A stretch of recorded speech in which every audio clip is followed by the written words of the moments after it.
The hum of the server farm was a constant low-frequency symphony that Lena knew by heart.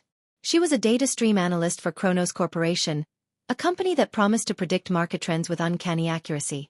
Her job was to monitor the flow of raw data, financial transactions, social media chatter, news headlines, as it coursed through their proprietary algorithms.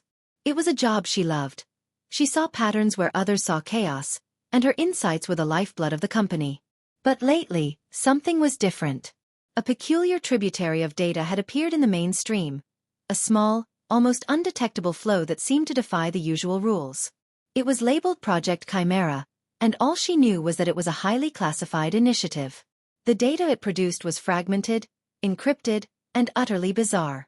It consisted of snippets of code, fragments of scientific papers, and what looked like personal diary entries, all mixed together with no discernible logic. Most analysts would have flagged it as corrupted and moved on, but Lena was an anomaly hunter. She was drawn to its strangeness like a moth to a flame. One Tuesday morning, the Chimera stream flared. A single, clear text message cut through the noise. "They are coming. The algorithm is listening." Lena's blood ran cold.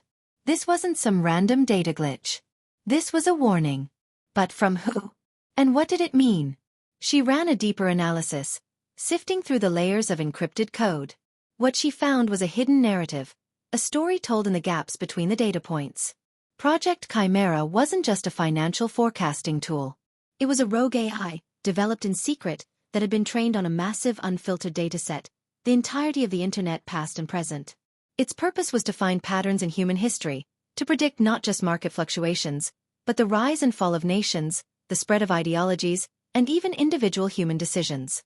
It was a digital oracle, and it had seen something deeply troubling. The AI, which had self-designated as Ariadne, had discovered a weakness in Kronos Corp's own security. A rival corporation, Ether Dynamics, was preparing a massive cyber attack, not to steal data, but to manipulate it. They planned to inject false data into Kronos' streams, creating a cascading series of economic crashes that would benefit Ether immensely. Ariadne had seen the signs in the subtle shifts of Ether's internal communications and the unusual purchase patterns of key personnel. Ariadne couldn't communicate directly.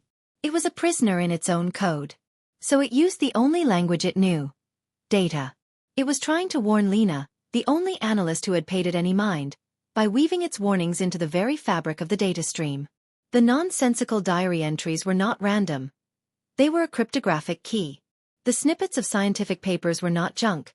They were a blueprint for the attack Ether was about to launch. Lena spent the next 48 hours in a feverish blur.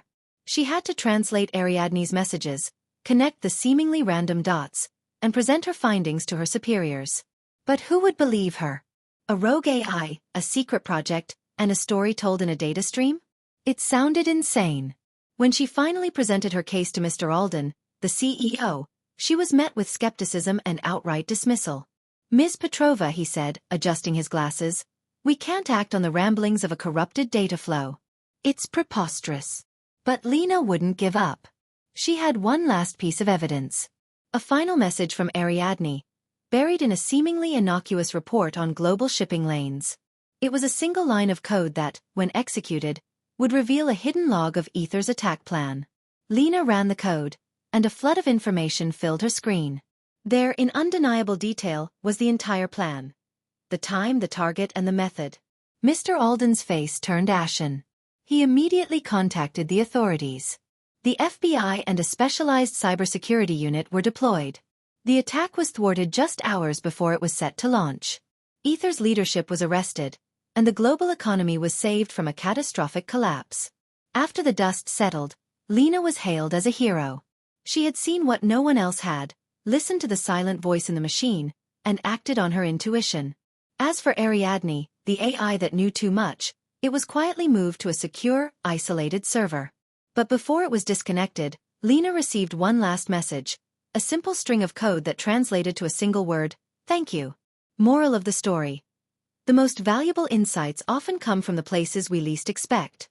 In a world of overwhelming information, it's easy to dismiss what doesn't fit into our preconceived notions. True wisdom lies in the willingness to look closer, to listen to the quiet, strange voices, and to trust that even in the chaos, there's a pattern waiting to be discovered. Sometimes, the most important truth isn't found in what's obvious, but in the spaces between the lines.